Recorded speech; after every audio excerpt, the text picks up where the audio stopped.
Hello, everybody, and welcome to the Wellness and Resilience podcast. Today, I have Louise with me. Hi, Louise. Hi, great to be here. Thanks for having me. No, thank you for coming on. Would you like to introduce yourself to everybody listening? Yeah, sure. I'm Louise Howard. I live in the northwest of England and I wear quite a few hats in my business actually. I'm a human design leader and holistic coach. I run Reiki training courses and I also have an apothecary, so I make aromatherapy self-care products as well. Nice. Okay, so we'll talk a little bit about your business, hopefully, later on. Um, the first thing I wanted to ask you, which I ask everybody, is what your definition of kind of wellness or resilience is. Well, before doing all of the things that I do now, I had a holistic therapies business. So wellness for me is holistic. It's all of those parts of you, the physical, mental, emotional, spiritual, energetic parts of you, taking care of all of those. So wellness, that's really sums up what wellness is. And I really had to think about the resilience piece. Resilience, like what does that mean to me? If I look back on my personal experiences, resilience is keeping going. If you're a business owner, stuff comes up, but you just keep going and you learn to go with those highs and lows and accept all of the emotions that come with it, because they bring a lot of emotions and we either learn from that or we don't. And I think really that's what resilience is to me. It's like, do we learn from all of that stuff or not? And if we do, then it gets a little bit easier. We learn to manage whatever life throws at us a little bit easier. So yeah, if I was going to sum it up quite briefly, I think that's what I would describe personally for both of those words. That's great. And yes, so you do a lot of different stuff, and I wonder if you could tell us about, I don't know, your own personal journey towards wellness and resilience and how you got into what you do. Yeah, well, I worked in the travel industry for 25 years and loved traveling and doing all of that. But then about 10, 12 years ago, I was physically ill. I had an eating disorder. I was very unhappy. I hit my dark night of the soul, as it were. And I just decided that, well, I didn't decide anything actually. The spiritual path just kind of landed at my feet, I'll be honest. I met a lady in work who gave me a book, and I was a Reiki master, and I went for a Reiki treatment, and it all kind of stemmed from that. So my journey into the health and wellness industry really came from a bit of a breakdown, really, a bit of a bad time, and realizing, I think I realized that I couldn't carry on. Like if I carried on the way that I was going, it wasn't looking too great. So I had to make some changes. I had to do something different, and I went on a big journey from there. Really, I quit my job and trained as a holistic therapist and did all of that. So yeah, it was a big shift, a big change, because I wasn't really into any holistic therapies or any holistic way of living or anything like that. It just yeah, it just came about from a bit of a real rough period in my life, really, which I'm very grateful for now. Yeah, that's often the case, isn't it? Like, we often look back, and at the time we're thinking, "Oh, I wish I wasn't going through this. This is the hardest thing ever in the world." And then later, inevitably, there's always a period of time where we reflect and think, "That was good for me." It really was. It was like, hang on a sec, you can't do this life that you're living any longer. The job that I was in, it wasn't for me. Yeah, I was a trainer actually. I love training people. I still do it now in the Reiki, but the environment was very corporate, just not for me. And I'd always wanted to run my own business. And I think it's accumulation of me not being me really not embrace, me trying to fit in and do all the things that everyone says you're meant to do. And that just never worked for me. And it was an accumulation of a lot of, I'm not good enough kind of stuff and all of that trying to fit in. And it just broke me in the end. And yeah, I am. It was a horrible period in my life, but my God, I'm so grateful it happened now, because I wouldn't be, doing what I do and be so happy now. So yeah, very grateful. Yeah. Can I ask you, I don't know if you can pinpoint it, but how did you know that you were trying to fit in and you didn't? Like, how did that manifest? I don't think I did realize at the time. I think the only way that I realized at the time was because I felt so miserable. Mm. I didn't really, it's only now that I looking back that I realize, oh, that was why it happened. You know, all of that accumulation of stuff just hit me. At the time I didn't, I just knew I felt rotten, and I knew that something, can't even remember when I, realized that something had to change. I just knew that what I was doing was not, it was not leading me to a very good place. And I was 40 at the time, and I thought, well, if I don't quit my job now, I'm never going to do it. So it was like a now or never kind of moment. But no, I didn't realize that till later on. It's a good question, actually. But no, it wasn't till much later than I thought, oh, actually, that was why it happened. Mm. Mm. Okay, so tell me about can you tell me about your first kind of Reiki experience then, and how you knew that actually this could be the difference, or this could be what you were looking for to bring about the change you wanted? Yeah, well, when I was young, I worked abroad. I worked in, I did the ski seasons, and then in the summer I would go to Turkey or Corsica or wherever. And I worked in Turkey. And at that time, I was the opposite of the holistic, watch what I eat and use natural products. I was drinking vodka every night and smoking heavily and partying and doing all of that. And there was a spa in the hotel where we worked, and there was a lady who worked in the spa. We got chatting to her, and she spoke about Reiki, and she said, oh, why don't you come and have a little taster session? So this was probably when I was about 25 or something, like 26.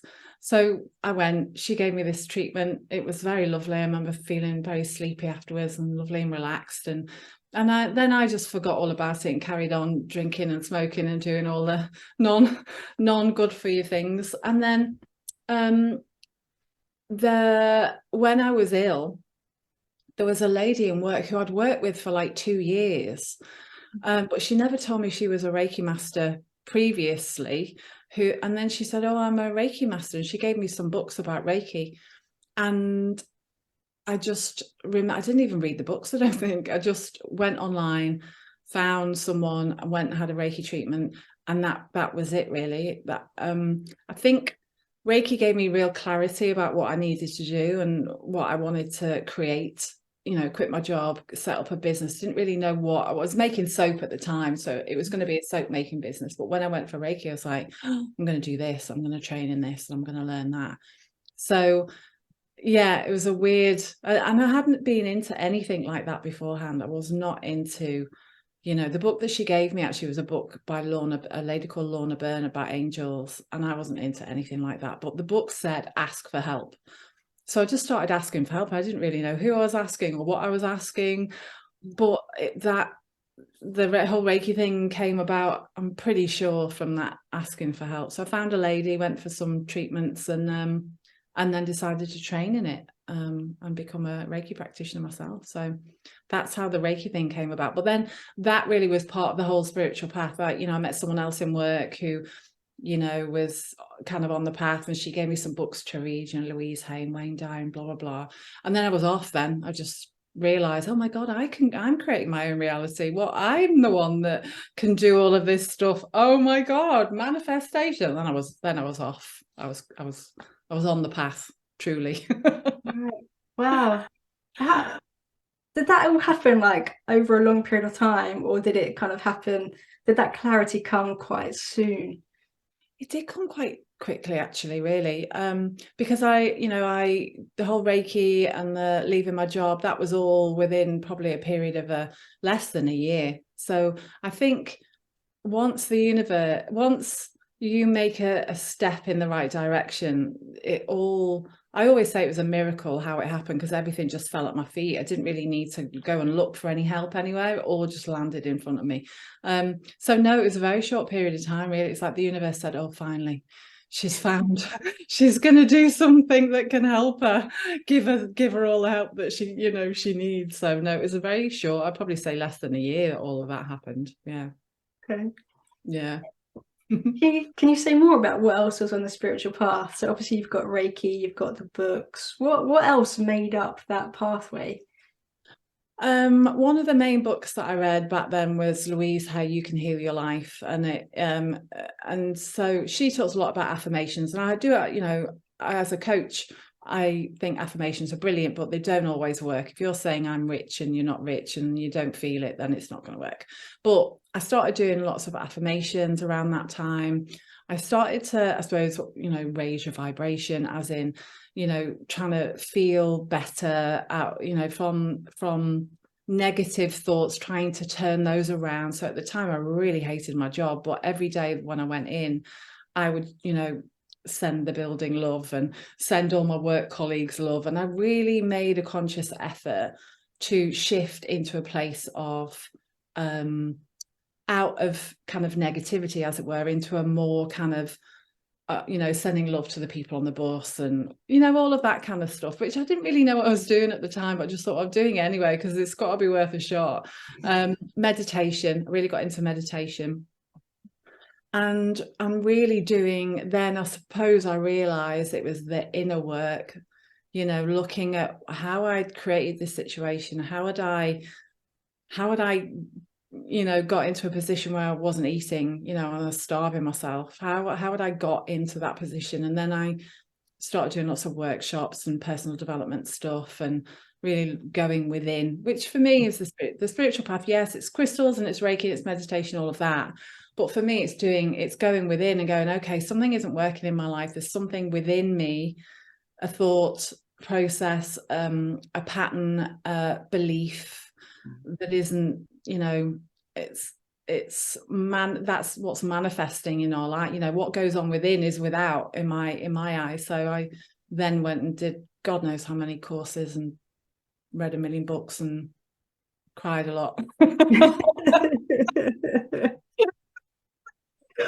When you had all those realizations about what it perhaps was causing it, and then it was a deep I'm not good enough, deep insecurity. It really, I mean, that was it. I'm just not good enough. I don't look good enough. Hence I've got to stop eating to make myself physically look better. You know, it was that whole thing. It's learning to love yourself. Really, for me, it was learning to love myself. That was the key. Did you do that on your own, you know, or did you kind of seek any help with that? It was all just kind of reading and attending workshops, or did you have a therapist or anything that helped? Or no, I never went down the therapy route, but I did train in a therapeutic massage called No Hands Massage, and the trainer in that was a psychotherapist, so he brought a lot of psychotherapy in, and he did a lot of kind of training and workshops with us on stuff around that. I've had a coach for many years. I've always had help in some way, shape or form. I don't think you can kind of do that on your own, really. It's quite difficult to do that kind of stuff on your own. I suppose I did it without a therapist, but I did, you know, went on Louise Hay workshops, and so there was always somebody. I had a great massage therapist at the time who would just listen to me and all of my stuff, and she was a trained counsellor as well. So I've always had help. I don't think you can do that kind of work on your own. You really can't. yeah, it's I was gonna say, it's interesting. It's great that you've done all that, because, you know, because sometimes, you know, people feel like, yo, you always have to go back into your childhood, or you always have to seek support from a therapist to do that work, but you don't. You can get it from so many kind of different sources sometimes. Yeah, I do believe it is all about that, going back to it is that, you know, and you know that it's all what we really is subconsciously imprinted is before the age of 7. So definitely I've definitely done all of that. But no, I've had the coach that I've had for the last 7 years is incredible, and we do all of that. I do all of that work with her, and you can do it in community. I always find that actually in a group setting, I've done a lot of the therapeutics. So I'm trained in a psychotherapeutic coaching system, but I've done that program myself twice in groups of people who are all doing the same work, and I find that kind of work, one-to-one work and group work, really beneficial, because we've all got our stuff, just a different version of it, really. That's what I believe. You either choose to work through it or you don't. So Yeah. Yeah, for sure. And I think, I don't know, it's only my opinion on this, but I think that actually doing that work is worth it, just because I think a lot of people will recognize that probably they've got some stuff that they might want to deal with, but it's just, Yeah. and let's be honest, it's hard, it's uncomfortable, it's really difficult, but essentially I think I would always recommend trying to do it with the support of somebody. Yeah, definitely. I said this actually, the Reiki training that I did yesterday. I said to everyone, the spiritual path isn't hard, personal development path, whatever you want to call it. It's not easy. And, if you're going to do that inner work, you do need support. And you do need the right people around you. And yeah, it's tough at times. It really is tough. But, 10 years on looking now at my life, and I've never been happier, I'm just a completely different person, totally different person. Wow. So, worth it. Yes, hands down. Do it all over again if I had to. What would you say the main difference was? I'm just happy. Just really happy. I've got myself into a really great position, with my business. I do all of the things that I love. I don't have any, I do, the thing is, the stuff that you work to get rid of never really goes away. It's always good. Part of that is always going to be with me. But what I've learned over the years, I've made friends with the self-doubt and I've made friends with the I'm not good enough. It doesn't rule my life anymore. And I can hear that voice and hear that part of me and go, yeah, I hear you, but I'm going to go and do this thing anyway, So I am much more happier with myself, okay with me. What would you say? Because I'm interested in that kind of mindset where you can acknowledge something, but you don't have to be drawn into it. So, and that I'm not good enough story is common in so many people. What was the biggest practice for you, do you think, that influenced being able to acknowledge that, do it anyway? Well, my coach who taught me to be a coach, a holistic coach, that's what her coaching is all about. It's about recognizing that part of you, the ego, we call it, which isn't egotistical. It's the ego that believes you're separate from, divine source, whatever you want to call it. So her teachings over the years and what I teach with my clients is learning to recognize that voice. Has there been one practice over the years? I think it's many, many years, a culmination of her teachings that have helped me. That I couldn't say one particular thing. I think now I've got to the point where, I made friends with self-doubt. So always, I did a Reiki training course yesterday that I keep saying about, but I came away and I was like, oh, maybe I should have done this. And then I was like, hey, it's okay. I've learned to have a dialogue with that voice. I think that's probably the one thing, is to go, I hear you, it's okay. And I get what you're saying, but I think it was a pretty good day. And maybe next time I'll do things a little bit differently, but let's just leave that there.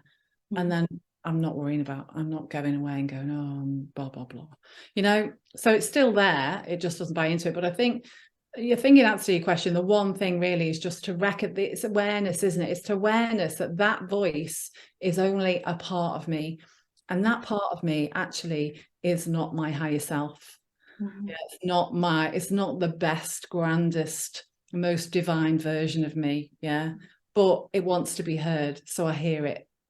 And when we don't hear it, I think that's the problem. When we hear it and don't recognize it and we try and push it away, we don't honor it, then there's a battle goes on.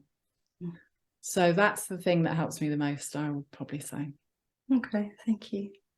So tell us about everything you do, and when you tell us about what you do, can you sort of tell us how that then promotes wellness and resilience and well-being in other people? Yeah, well, all of it really, because I know from my human design, I am someone who kind of wants to solve a problem, so the therapy, the products that I make were initially made for my clients in the treatment room. So the muscle balm for the client who had a bad shoulder in between massages, why don't you try this? The flower essence blends, a lot of my clients had anxiety or stress, so I made flower essence blends because I'm a flower essence practitioner as well.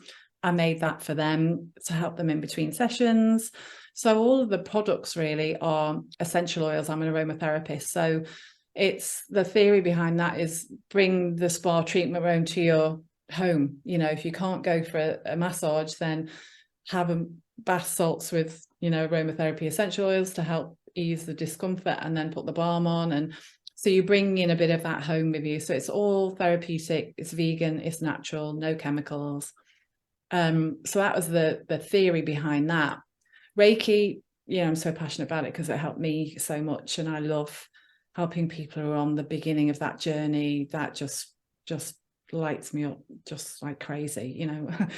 It's just such a wonderful thing to have, tool to have, because you can heal yourself, you can use it on yourself, and then you can use it on your friends and family, or your, you know, other people if you're a practitioner in it. So and Reiki helps on lots of different levels, you know, physical, mental, emotional, spiritual, energetic, all of that good stuff.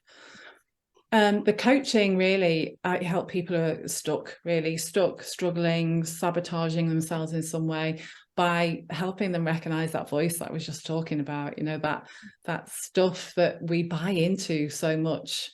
But, you know, if we learn to recognize that voice, it's just so much easier. You can sleep better for a start when you recognize that little worrisome voice in your head at nighttime. Oh, right, okay, I hear you. Yeah, and you can do that thing that I said, and then you can go sleep. That's just one reason, you know, one main way it can help you. And then the human design, I mean, oh my gosh, everyone should have a human design reading, really, in my eyes. Can you tell me about it? So Yeah. assume that I know nothing, which would be correct. Yeah. Tell us. So human design is it's a chart that you get from your date, time, and place of birth.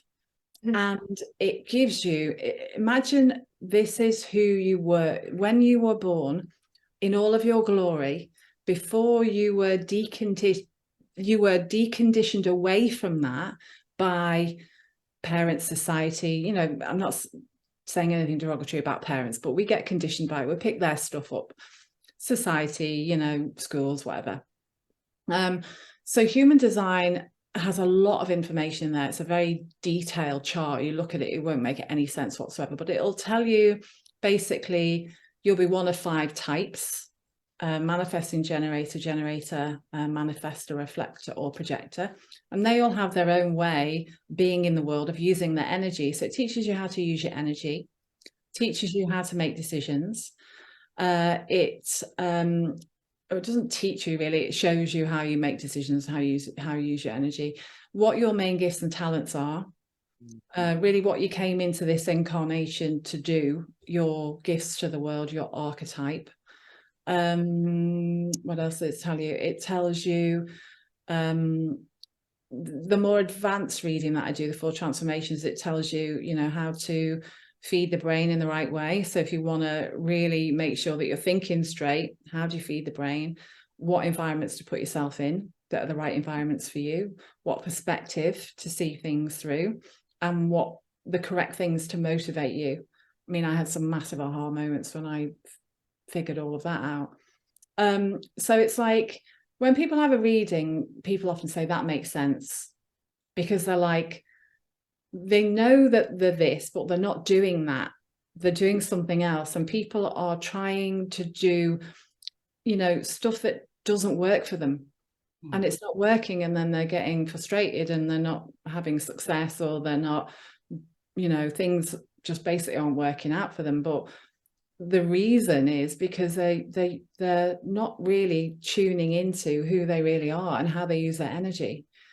So it's permission to be you.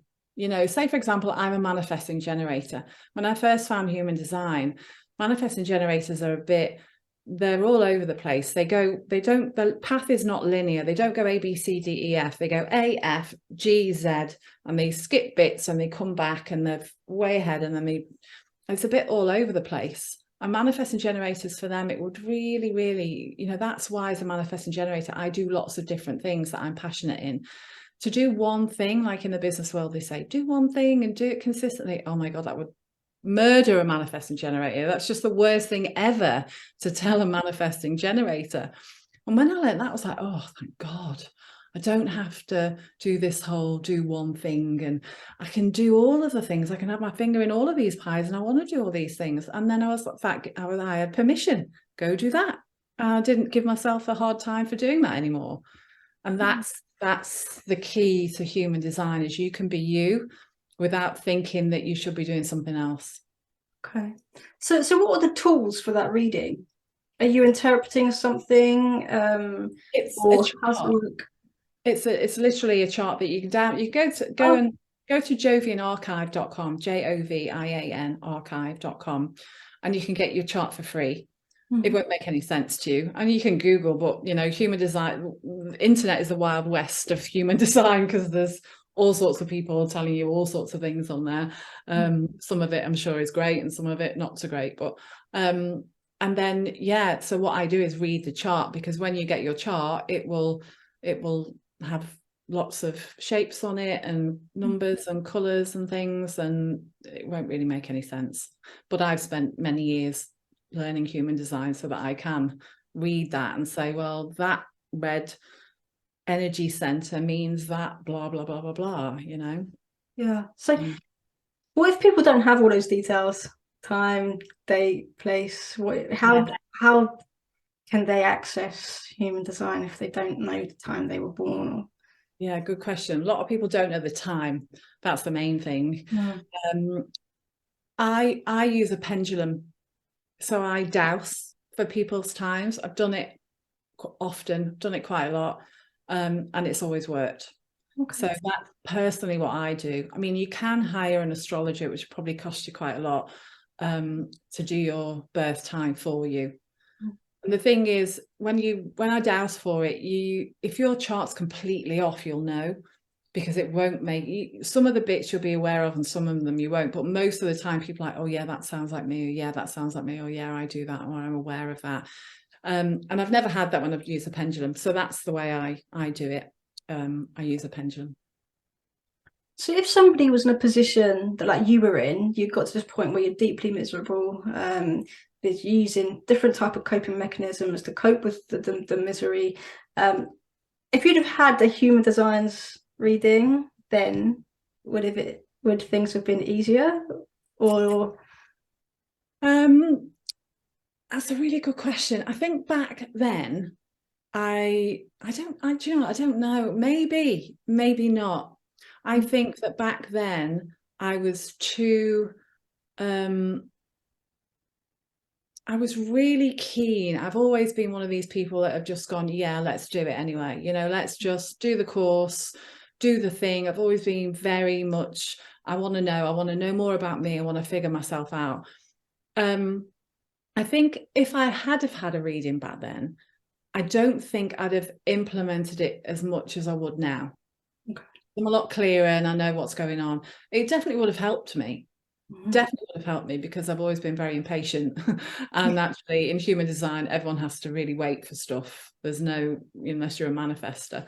It definitely would have helped me. Yeah. Your strategy and authority, two things in a human design chart that are the most important. I think if I'd have known my strategy back then, to watch what the universe is putting in front of me and then respond to it, then it probably would have helped me a lot more and saved me a lot of money, actually, because I wouldn't have done a lot of the courses and all of the stuff that I probably didn't need to do.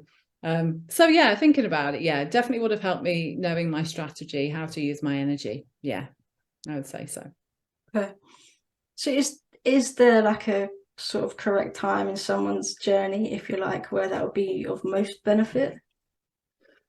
Well, if you're a manifesting generator or a generator, if it lights you up, that's your strategy. If human design gets put in front of you and you're like, oh, that sounds really interesting, yeah, go do it. Because that's the strategy for a manifesting generator or generator. And I would probably say that for the other types as well. They have a different strategy. But if you feel like something is going to benefit you, then go do it. I've done God knows how many courses and read a million books and blah, blah, blah. Like lots of people in the personal development world have. We all have, right?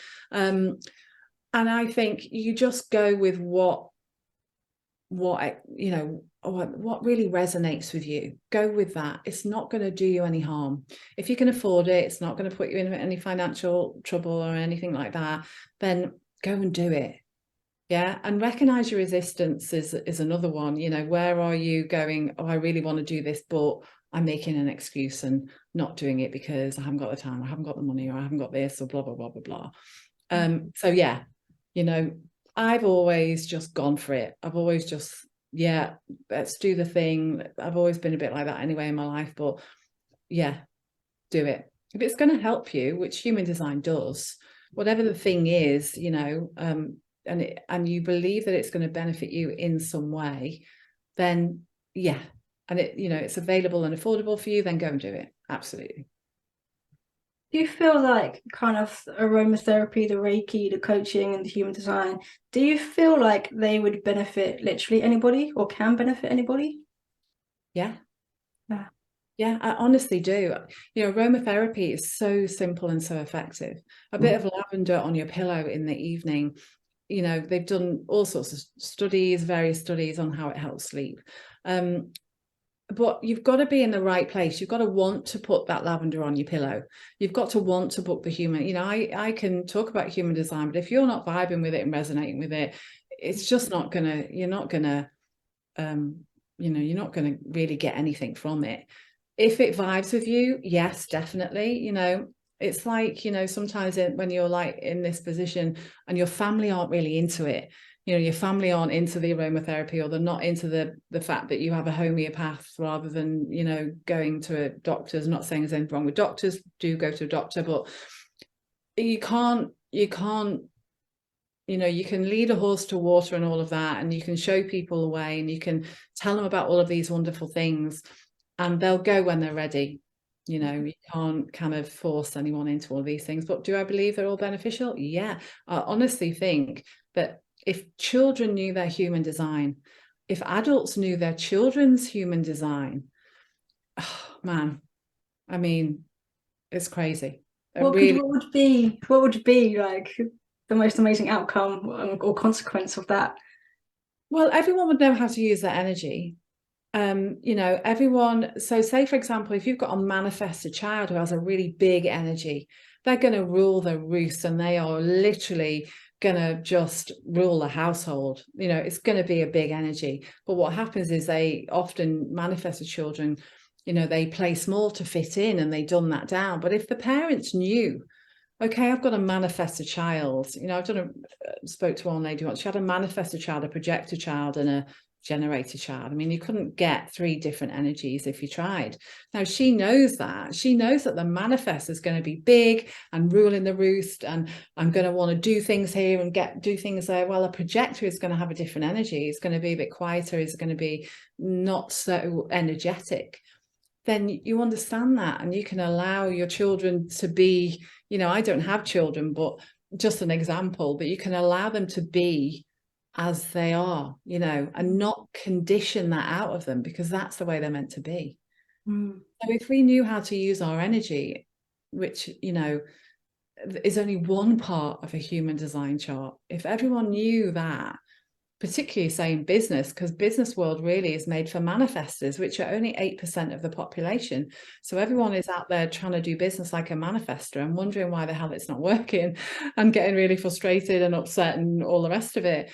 But then when you realize how you do your business, and how that your energy works, and how things really land for you, and how to make things really easy, then isn't that just easier for everyone?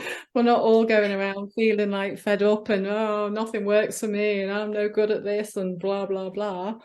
We just use our energy correctly. The amount of the things that come to you really isn't about all the work you do. It's how much you align with who you really are. It's that. You don't have to work. It's not all about the doing. It's actually aligning with what you're meant to be here to do, and how you use your energy correctly.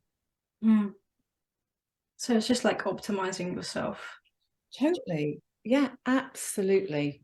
Yeah, if I could sum it up in 1 word, 2 words, that would be it. So you said about like it teaches you to know what you're here to do. Can you say a little bit more about that? Because I'm intrigued. In which way does it sort of say what you're supposed to do? What you're here? Well, one of the way, well, I suppose there's a few. One of them is looking at your gifts and talents. So you might have gate, whatever it is, gate 20, gate of the now, which is about really being present. So, I'm not necessarily looking to the future, looking to the past. You might have the gate of ambition. You might have the gate of the wanderer. You might have a storytelling gate so that stories are your thing and you can share that. So it helps you tap in to your gifts and talents, but you've also got something called your incarnation cross, which is your incarnation, what you came here on this earth to do, which is based on one of the gates, your main gate.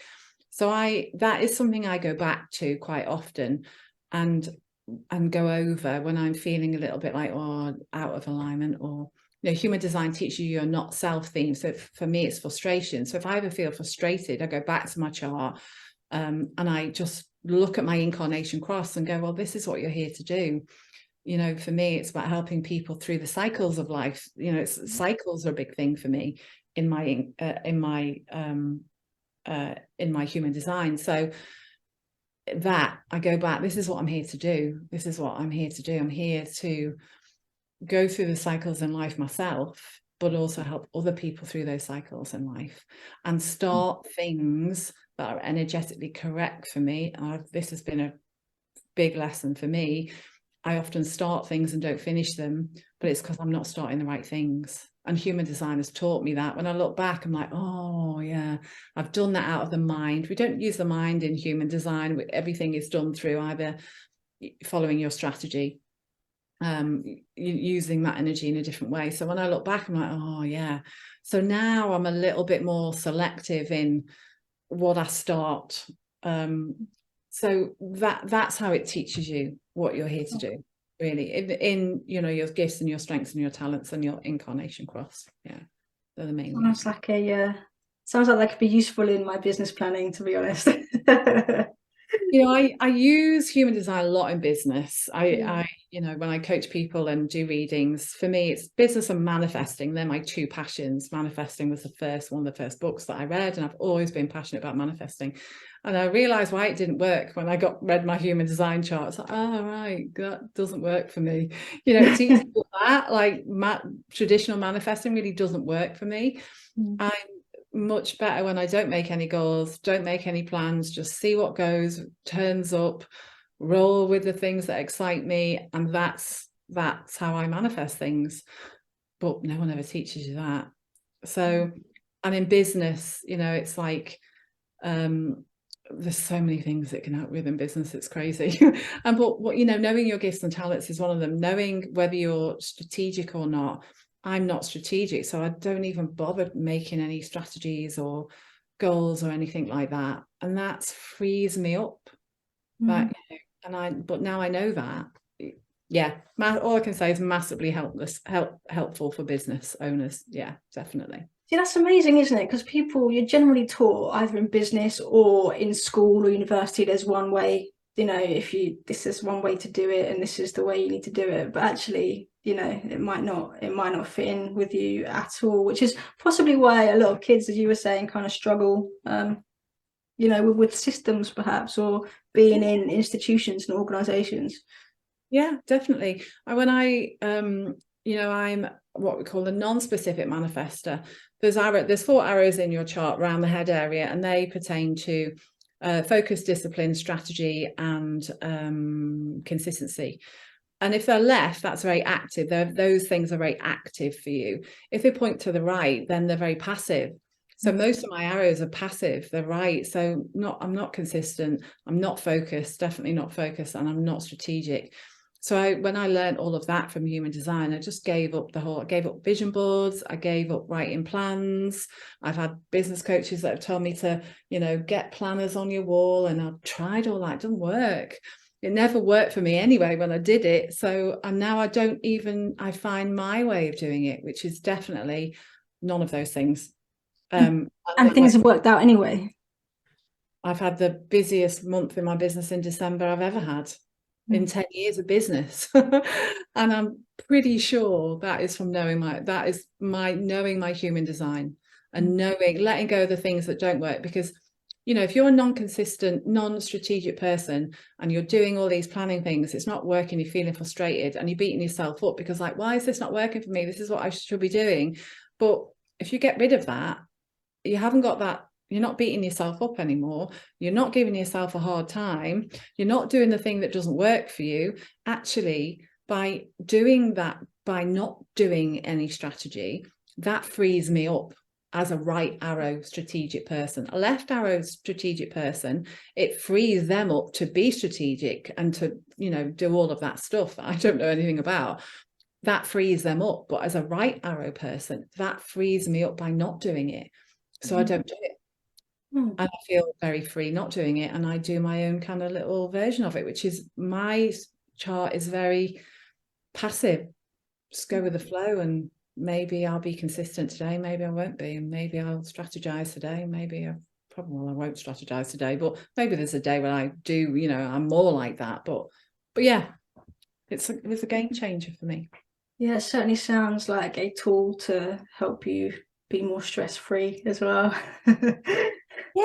Yeah, exactly. Because if you're not doing all the things that don't work for you anyway, you don't like, less stress. Yeah. So tell everybody where they find you. Do they find you on the internet, or how do they get in touch with you if they're interested? I'm mainly on it. Well, I'm on Instagram at the moment with at Louise B Apothecary. The coaching I do Pinterest, Louise Howard Coaching. I am going to be bringing everything together at some point, and there'll probably be a name change and bits and bobs going on. But they're the two main places that I hang out. Lots of human design information on Pinterest, on the website louisehowardcoaching.com. And then there's louisabapothecary.co.uk for the products and the Reiki and all the other bits and bobs. So yeah. Awesome. So okay, so if you could give like maybe what would be your top tips, your top strategies for somebody who is on a wellness journey or about to begin one, what would be your top tips? Oh, such a good question on the wellness journey.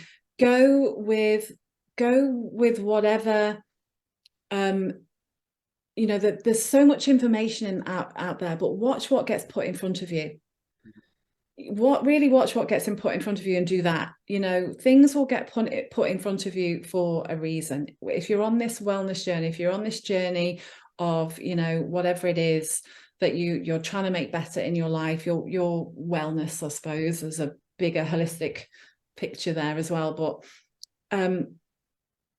have faith, have a bit of patience, because it takes time. And just go with whatever is put in front of you. Just watch what's being put in front of you, and go with what you feel.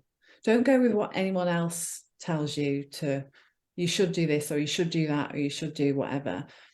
Go with what feels good and right for you. And that'll be what's good and right for you at that time. Okay. Yeah. That's a number one. Is there anything else that you would say? Or is that the most important? Well, the other thing I would say really is that you are capable. You are the only one that is going to make the change. And people like us, we are facilitators of that change. Coaches, healers, therapists, whatever they are, we facilitate that. But you are the one who makes the change. You are the one that's going to have to think differently, eat differently, act differently, you know, do the work. You're going to have to sign up to the course. You're going to have to do the thing. You are capable of creating the change that you want in your life. Absolutely, completely. But you have to take responsibility for that. You're the one doing it. You're not going to do it by just reading the book and never doing the exercises, or looking at the course and thinking about it, or maybe even doing the course but nipping to the toilet at the really, really pivotal points that you need to make that change. You know, you've got to get in there and you've got to go, right, actually, I'm going to do this. I'm going to make this change. I can make this better, whatever that is. And then go and act. You have to act. And that is the most important thing. Because the only thing that's getting in your way is what is going on between your ears, the story that you're telling yourself. That's the biggest thing. The story that you're telling yourself right now, if things aren't going well in your life, is what is keep holding you back from creating the thing that you really want to.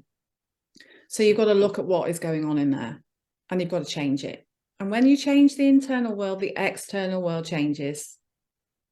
You know, you shift a belief, things are going to change in the external world. That's the way it works. It doesn't work the other way around. So you've got to go within if you want to change the external. It's the only way. Got to go and do that. Yeah, and that's hard though, right? You can't underestimate that. It's so hard. It's so hard, but it is doable. Mm. Very hard. And I always say I have such admiration for anyone on this path, and I have such admiration for anyone doing this work, anyone that, you know, has a coach, anyone that does any of that work in that field. I am in utter admiration of it, because I know what it's like. I've been there and I've done it. But yeah, Yeah, for sure. I feel like as coaches, we see the most courageous of action people. we do. Yeah. And it is that literally booking that session, because Yeah. you signed up to be curious about why things aren't working. And there's a part of you that does not want to be curious about that. But it usually happens when we get to a low point. Like for me, you know, I would never have probably done it unless I'd have hit that rock bottom. It's usually, unfortunately, it's when we hit that point of, you know, staying here is going to be worse than actually going doing that change and doing that work. So I'm going to go and do that work. So yeah, it's definitely tough. Okay, thank you. I've got one last question to wrap us up. And I always ask everybody this question, and it is what is a strength or a value or a personality trait that's really strong within you that you've used to support your own well-being? Growth, I think, for me. Growth has always been and not necessarily, yes, growth in business, blah, blah, blah, but actually my personal growth, you know, so I always say one of my main values is growth, is, you know, how can I be better today? How can I do things better? But then that, you know, how can I be a better person? How can I grow spiritually, emotionally, mentally, physically? Growth is my word, for sure. Okay, thank you so much for joining us today. Thank you for having me. It's been brilliant. Thank you.